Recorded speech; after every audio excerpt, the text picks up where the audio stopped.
Ako maklasmate sa ula. Karon, maestra na. Ang uban, police na or engineer, or unsa pa man. Sama sa ginadahom nila sa una, kung once pangutanon sila sa among maestra. Kung unsa ang ilang gusto pag ako. Ako, ang akong tubag, mahimong sundalo. Aron makaprotekta sa mga taong gihabuso. Pero katong tanan, bunga ra dito sa damgo sa usa ka bata na gusto unta makabot ang iyang mga pangandoy sa kinabuhi. Pero likod sa ilang labot, nabisag ako atod karon nga galison. Malipayon na gihapon ko. Ito, nakabot ang ilang mga pangandoy sa ula.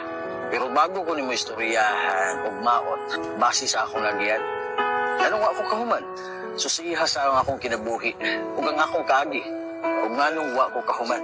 Maong bago ko nimo daoton, nagpiyuha sa imong kaugalingon. Mao ning perminti pangutan na sa uban. Diploma o diskarte. Kung wala kay diploma, nganong di ka ba diskarte, di ba? Diskarte sa kinabuhi kung paano mabuhi aning kalibutan na. Dili importante na masinso ta. Ang importante dira kung paano na to mabuhi ang mabutay na atong pamilya.